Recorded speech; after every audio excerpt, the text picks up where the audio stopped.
Jazz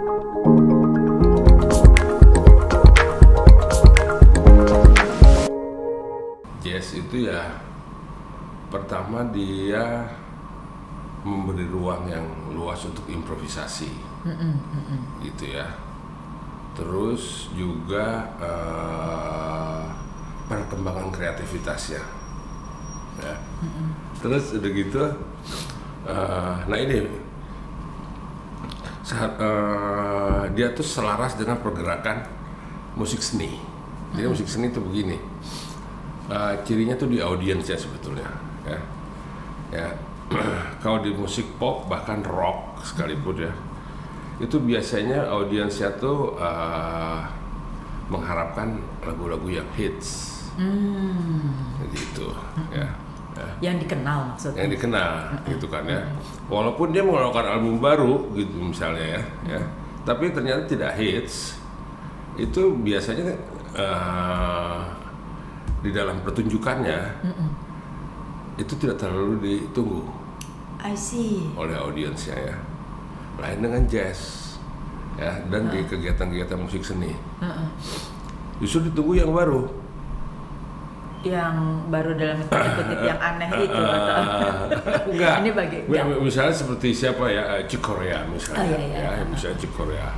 Dia terkenal, dianggap yang paling progresif lah, ya di kalangan jazz sendiri, gitu kan. Nah, tapi kalau dia membawakan lagu apa Spain gitu kan, yang terkenal tuh Spain kan, itu audiens kecewa. Kenapa kalau dia audiens jazz? Kok itu lagi? Mana dong yang baru dong? Jadi berarti pencinta jazz itu senang sesuatu yang baru. Jadi betul-betul dinamis sekali ya? Dinamis ya. Kreativitas lu kok di situ-situ aja. Kita kan bukan mau cuma hiburan. Bahkan sebenarnya nggak bisa, musik panggungnya tuh ya dianggap eventnya tuh benar-benar event kesenian. Ya, kreativitas lu mana yang baru? Kalau yang itu kan udah. Jadi gitu dianggap sudah usang. Sih. Itu udah kuno itu, apalagi kalau udah 10 tahun gitu. Males. Tapi kan ada lagu yang dimainkan, lagu-lagunya sama, tapi kadang-kadang ada yang tetap dimainkan ya. Nah seperti gini, waktu Al Jarreau datang ke sini, Al Jarreau kan walaupun dianggap pop jazz ya, tapi tetap jazznya lebih kental. Terus dia nanya, begitu sampai sini, dia nanya lagu apa yang paling ngetop di sini. Bilangnya Spain. Dia nggak nyiapin lagu itu. Karena itu dianggap oleh dia juga lagu yang sudah usang buat audiens jazz itu. Gitu. Walaupun udah dilatih, nggak jadi dibawain. Walaupun penonton minta, tetap dia nggak bawakan. Alasannya kenapa? Alasannya karena pertama merasa tidak kurang persiapan membawakan lagu itu. Oke. Gitu kan. Gitu. Padahal waktu saya lihat latihannya, keren. Keren. Ya pastilah, udah pasti ya. Tapi dia sendiri anggap enggak gitu. Itu terus juga dia yang kedua ya merasa sudah usang lah ini. Udahlah males gitu. Nah, itu sikap itunya sama dengan penontonnya. Sikap ingin selalu yang baru ya, jadi kreatif terus ya gitu ya. Menganggap hal yang sudah kita ciptakan itu udah selesai gitu. Itu masa lalu. Berarti unik juga ya kalau jazz itu ya. Iya, dibilang cuma audiens kita pasti belum bisa seperti itu. Jadi seperti ini, kan kita cara kita audiens, saya penonton gitu ya, kalau nonton konser, orkestra gitu kan, nunggu selesai, baru wah gitu kan, tepuk tangan. Kalau pop kan ya bisa sembari kita ikutan nyanyi. Tapi kalau jazz kan, wah ikut-ikutan improvisasi juga sama seperti band ya. Beda sama klasik. Kalau klasik lebih formal ya. Lebih formal, selesai lagu baru wah gitu kan. Klasik lah, lebih klasik ya. Gitu kan. Tapi kalau di jazz bisa aja orang di tengah-tengah selesai berimprovisasi dan mendapatkan ya tepuk tangan gitu kan. Bisa begitu. Nah, itu teriak-teriak kayak orang ini di tengah-tengah tuh misalnya si pemainnya tuh membuat sesuatu yang wah banget lah gitu dari sisi permainan. Itu penonton bisa bisa begitu. Iya, bisa ngerasain bahwa kayak overwhelmed, dadanya sesek terus akhirnya teriak gitu ya. Iya, bisa ada kayak gitunya. Itu kayak orang dihipnotis nggak sih? Kayak gitu. Kayak orang tuh kayak terpesona gitu ya? Gitu nggak? Iya, iyalah. Apa karena dia terbawa dengan improvisasi pemainnya yang membawa dia tuh ke alam mana tahu deh Mas. Bener gak sih? Saya juga soalnya kira-kira suka gitulah. denger jazz kan. Ya, kira-kira gitulah. Kira-kira gitu ya. Ya gitu. Makanya saya salut ya dengan penonton jazz.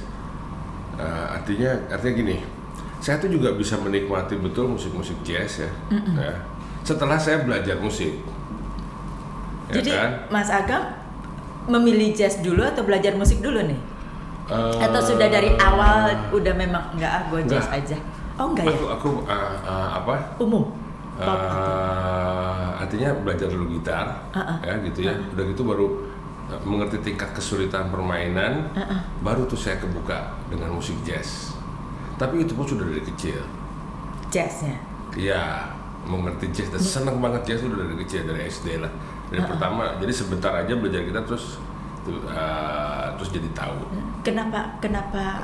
Maksudnya ini kan dari kecil ya. Kalau dari besar kan kita bisa udah lihat pengalaman orang apa gimana. Jazz asik lu, bisa menyat mulutnya begitu kan. Ya kan kalau ngeliat. Rock juga gitu lah, blues juga gitu. Ya sama juga ya sebenarnya. Sama. Tapi kan kalau blues apa kan pemain vokalisnya kan yang lebih ini. Kalau jazz kan hampir semuanya betul-betul menghayati banget gitu. Tapi balik lagi, maksudnya balik lagi tuh berarti dari kecil kan? Sekecil apa, Mas? SD itu kelas 5 SD saya belajar. Mas, ngomong dulu memang jazz di Indonesia. Udah. Nah ini sebenarnya saya ngelihat ada degradasi ya dengan perkembangan musik jazz sekarang dibanding dengan dulu. Ya, artinya apresiasinya. Jadi saya tuh mulai mengenal jazz itu justru dari TVRI. Oh ya. Waktu itu saya tinggal di Bogor. Bogor boleh dibilang kan kayak kampung kan. Ya, kamu tinggal di Bogor. Iya. Sama aku juga sama. Pada saat itu. Pada saat itu kan kampung banget memang. Iya kan gitu kan. Kalau kita ke Bogor udah kayak ke puncak, ke sawah, kemana gitu kan. Nah, gitu kan. Ya. Itu artinya rekaman tuh belum ada. Rekaman jazz tuh belum ada sebetulnya. Kalaupun ada sangat eksklusif ya. Ya. Jadi TVRI. Nah, saya lihat acaranya Om Jack. Jack Lesmana. Nada dan improvisasi. Judulnya udah bagus kan? Nada dan improvisasi.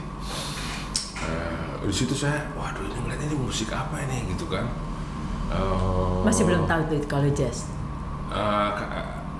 Begitu nonton langsung tahu lah. Itu musik jazz gitu. Dan saya langsung suka. Gitu karena terus juga ada sesuatu yang spesifik ya di gitar itu tidak umum gitu dari sisi harmoni terutama. Harmoni itu chord, pengiring, tahu lah ya, main piano. Iya, enggak main piano, nggak main apa saya, tapi gitu. Sering karena dikelilingi sama musisi akhirnya tahu apa itu chord, apa itu ini. Harmoni itu chord harmoni, ya. Itunya yang paling yang aku boleh dibilang tertangkap dengan cepat ya. Itu ya harmoninya. Nah itu terus kan juga cara main gitarnya lain dengan gitar pop apa gitu kan. Berbeda. Tapi basicnya sama kan Mas? Ini saking saya nggak tahunya saya mesti tanya musik banyak pop banget dengan ya. musik jazz gitu. Jadi agak lain ya. Jazz tuh bergerak betul-betul ke arah musik seni ya. Musik seni dalam artian musik kreatif gitu. Ya jadi nggak bisa nerima cuma begitu aja gitu loh. Bukan cuma buat hiburan dia tuh. Betul-betul menjadi media ekspresi untuk mengembangkan seni. Budaya lebih ya, jadi kayak gini.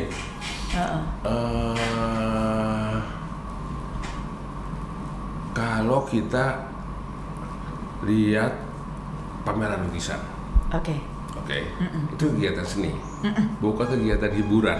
Yes. Ya kan? Betul. Nah, musik jazz itu seperti itu. Dia tuh sebenarnya in between antara hiburan dan kegiatan seni, tapi lebih berat ke kegiatan seninya. Gitu.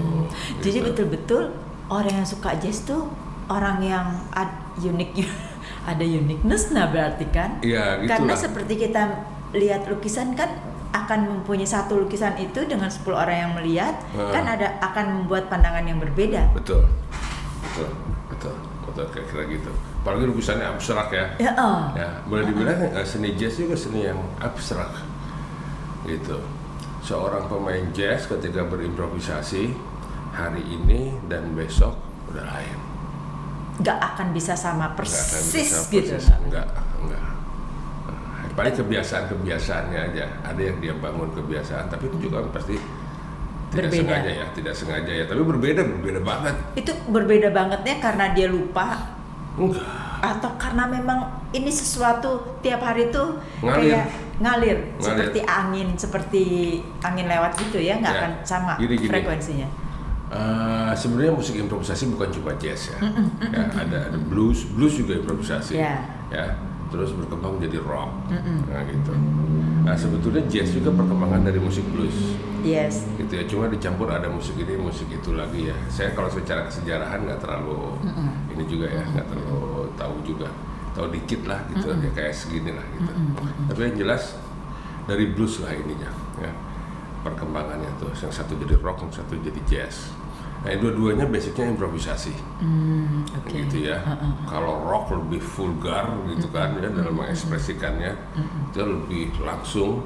Nah, kalau jazz lebih halus, lebih impresif, gitu kan. Nah itu, kira-kira gitu. Tadi kita ngomongin kok Mas Agam dari kecil itu bisa senang ke jazz senang ke jazz gitu. Nah ini dengan kita ngomong baru 5-10 menit ini kan. Ada satu, bagi saya orang awam ya, ya saya menganggap bahwa diri saya umur 10 tahun lah baru-baru memulai musik misalnya gitu. Kok bisa tertarik dengan musik jazz yang barusan tadi dijelaskan gitu? Nah itu apanya yang membuat Mas Agam tertarik? Sebelum saya tanya pertanyaan yang kedua. Karakternya juga sih, karakter dari musiknya sendiri gitu, stylenya tuh emang buat aku seneng banget lah. Walaupun emang kebetulannya di rumah itu saya waktu di rumah itu emang kegiatan seni itu cukup musik ya, musik, lukisan apa cukup semua.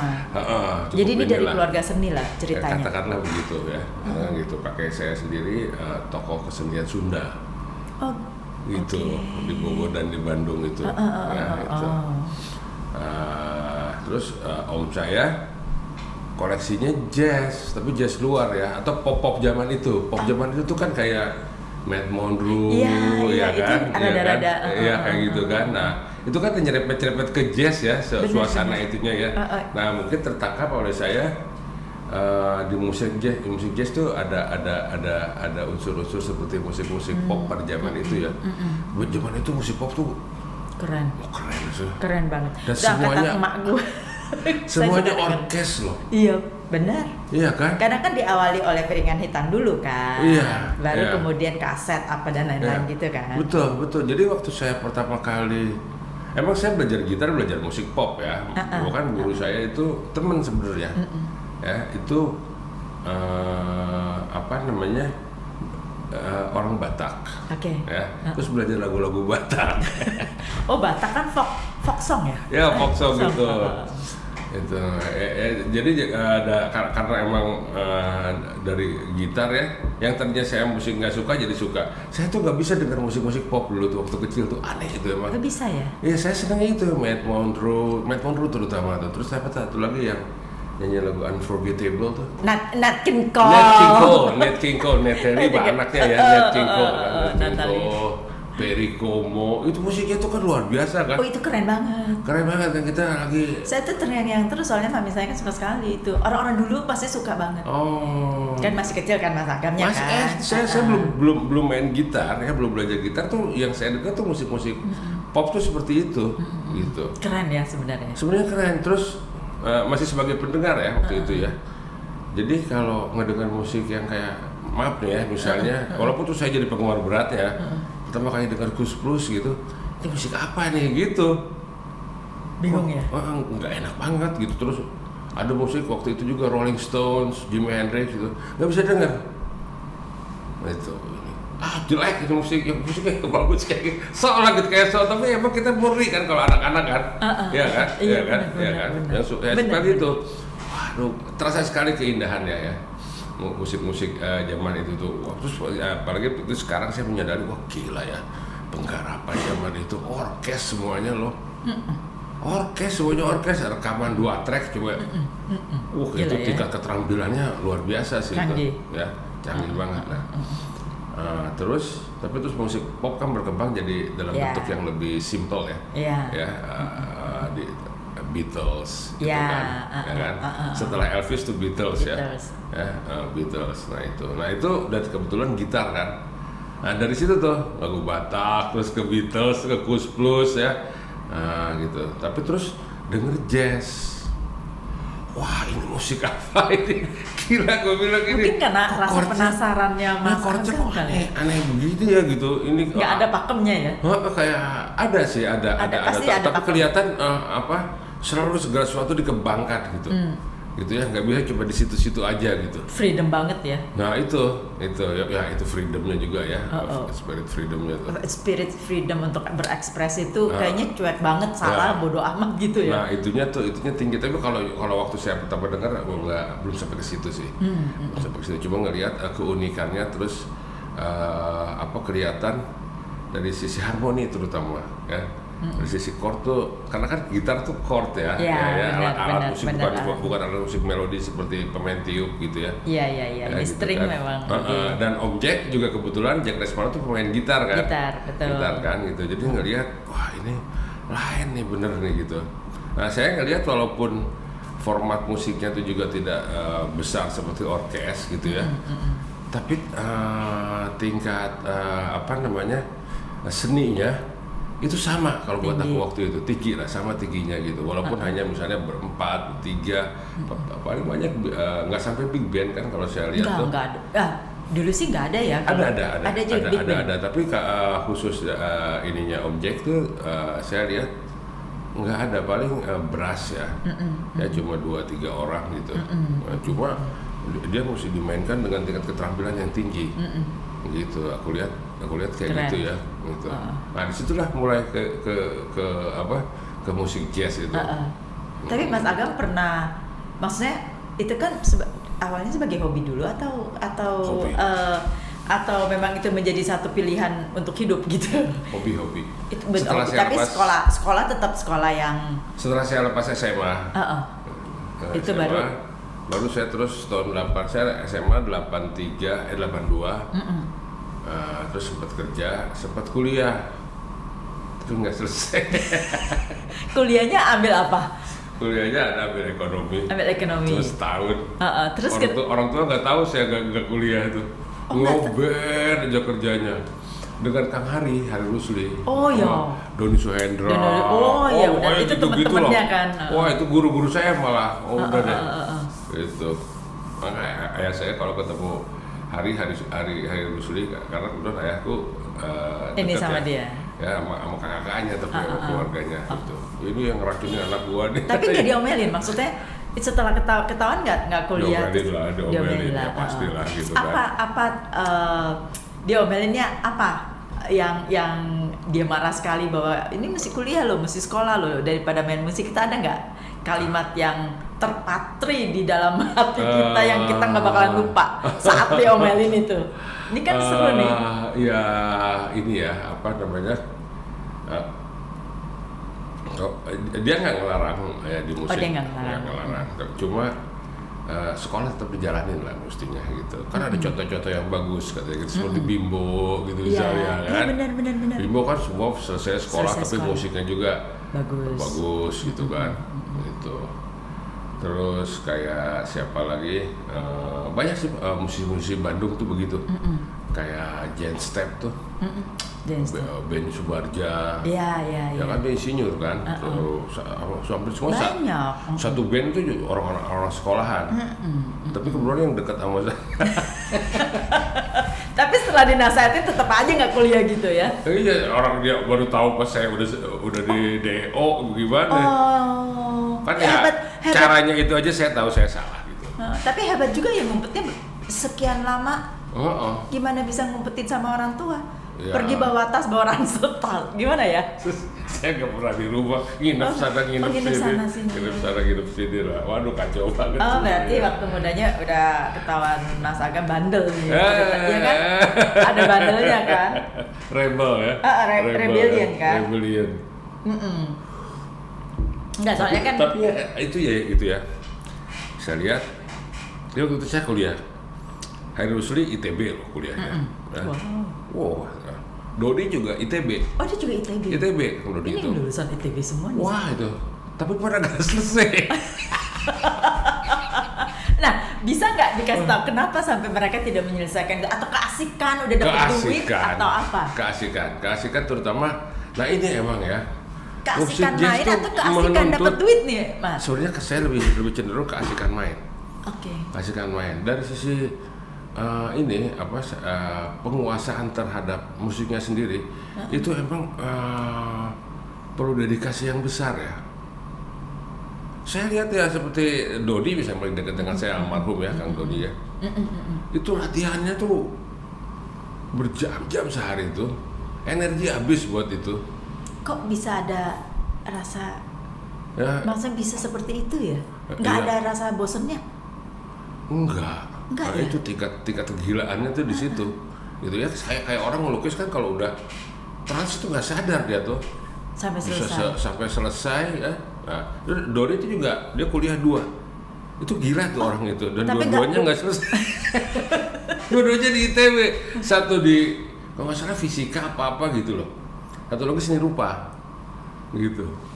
Jadi dia dua-duanya ambil dua fak gitu. Pada saat bersamaan atau setelah fisikanya? Kalau nggak salah setelah ini dulu seni rupa dulu, tapi dia penasaran, wah gue kalau seni rupa kan kayaknya nggak gaya lah. Dulu gitu ya kan. nggak gaya. Iya kan nggak gaya gitu, walaupun ITB gitu kan.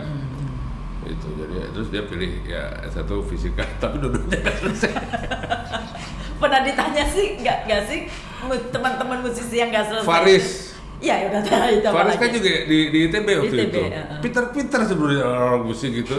Cuma begitu keasikan kan. Kalau Faris ya emang baru berapa tahun aja dia udah ngetop. Iya.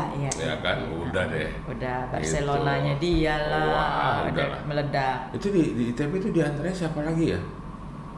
Gito almarhum, Gito Rolis. Oh iya, Gito ITB Rolis juga. seni rupa. Tapi kan seni rupa agak gampang juga, coba aja. Ya susah. Ya, ITB pada lah. saat itu agak ini. Iya, sampai sekarang juga susah. Malah desain interior sekarang di ITB seni rupa kan, di bawah seni rupa kan. Itu seni rupa, desain setara interior. sama arsitek kan sebetulnya. Iya. Sekarang ya. Iya.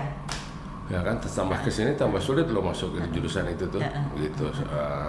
Ya penguasaan terhadap seninya, terus ada teori segala macam lah. Nah, tapi hebat loh. Maksudnya kayak musisi yang backgroundnya dia masuk, kenapa dia bisa masuk fisika ya? Terus akhirnya jebolannya DO ke musik gitu. Terus kemudian ya kalau seni rupa itu kan masih sejalan dengan musiknya itu. Betul. Ini kan dan mereka penuh dedikasi ya, nggak pernah yang maksudnya jadi udah deh gue selingkuh aja ke pop sekarang atau ke rock sekarang gitu karena ini jazz nggak ada duitnya. Pernah nggak kepikiran gitu atau kalau di kita enggak sih, di kita saya lihat ngejalanin dua-duanya. Ya artinya Kang Dodi juga dia jadi arranger di musik pop seperti Topati gitu kan. Terus pada dasarnya orang-orang yang bergerak di musik pop, terus popnya tapi punya kelas gitu ya. Biasanya dia punya latar belakang studi di jazz. Saya Mas Erwin dari Gutawa. Dia ya bass kan? ya, jazzer banget ya. Kalimata kan grupnya kan. Gitu. Terus siapa lagi teman-teman yang bergerak di musik pop? Tapi musik popnya tapi kan keren gitu. Keren, ya. Benar. Ya, itu kayak Mas Chandra Darusman. Iya, itu juga sama. Itu juga sama. Dia jazzer banget sebetulnya. Muridnya langsung Jack Lesmana itu. Itu ya, Mas Chandra dari umur 20-an dari kuliah dia udah jadi arranger top. Itu apa berarti musik jazz itu atau musisi jazz itu sebenarnya menjadi base anchor-nya dari segala musik? Enggak juga sih, cuma emang kalau orang yang menguasai musik jazz ya, itu untuk menguasai musik pop lah katakan untuk cari duit itu kan gitu kan ya di musik pop ya, itu lebih mudah. Itu apa tadi anchor-nya ya? Iya, anchor-nya. Jadi sebagai kita punya basic pendidikan. Kalau kita misalnya basic pendidikan di mana dari situ bisa kemana aja gitu, dari jazz tuh bisa boleh kemana dibilang, aja. Kira-kira gitu. Bisa gitu. Nah, gitu. kalau misalnya bisa kemana aja, ini kan kalau kelihatan Erwin sekarang kan Ege udah ada orkestranya. Jadi jazznya dia agak sedikit nggak dia mainin. Tenggelam misalnya nih contoh. Kemudian Chandra Darusman lebih ke pop misalnya gitu kan contohnya. Kenapa tuh? Kenapa Mas Agam tetap di jazz? Saya juga pernah di pop gitu ya. Sampai sekarang juga saya pikir saya masih main pop kadang-kadang. Ya, ngiringi artis misalnya. Bareng sama Dwiki. Saya suka ikut Dwiki sih. Oke. Itu saya juga pernah ikut sama siapa, Mas Adi MS, orkesnya dia. Orkesnya dia. Ya. Artinya kalau kita jadi duit musik apa aja lah yang kita bisa ya, gitu ya. Yang masih dekat dengan apa yang kita jadi kebiasaan kita gitu kan, gitu. Artinya itu nggak masalah lah, saya pikir sih. Jadi tetap dedikasinya tetap di line-nya jazz gitu ya. Tapi kalau misalnya ada tawaran untuk main yang lain dan bisa, mengapa tidak? Mengapa tidak? Kan? Ya gitu. Hampir semua pemusik jazz di kita saya pikir kalau untuk katakan untuk jadi duit lah kasarnya gitu ya. Dia mengerjakan apa aja. Tapi kalau misalnya dia dedikasi ke jazz aja, itu cari duitnya juga gampang juga nggak? Atau di kita alasan dengan kita agak menceng-menceng gitu kan, ada yang anggap pokoknya kalau jazz aja, nggak mau yang lain. Nah itu survivalnya akan lebih tinggi atau tergantung ya saya pikir ya. Kayak saya lihat panutan saya nih, Paulo Patisilano, dia full hanya main jazz, ya, dan survive. Banyak yang bisa dia lakukan dengan itu ya, untuk survive ya. Bisa ngajar, ya, main di gereja, ya kan, betul. Gitu. Ya, kebetulan dia bukan non muslim. Pendeta dia bukan? Enggak sih, cuma kalau muslim kan nggak bisa main di masjid gitu. Iya betul. Adanya Ramadan Jazz. Oh iya, Ramadan Jazz. Ada dong. Ada. Gitu, walaupun di masjid tapi ya. Iya. Ya tapi benar sih, itu ada satu non muslim ya. Iya, di gereja terus. Nah, itu cukup memberikan penghidupan yang layak lah. Ngajar tuh kalau dikelola dengan baik gitu ya, apalagi kalau sampai nggak sampai nggak main ya, itu bisa menjadi sumber penghasilan yang lumayan sebetulnya.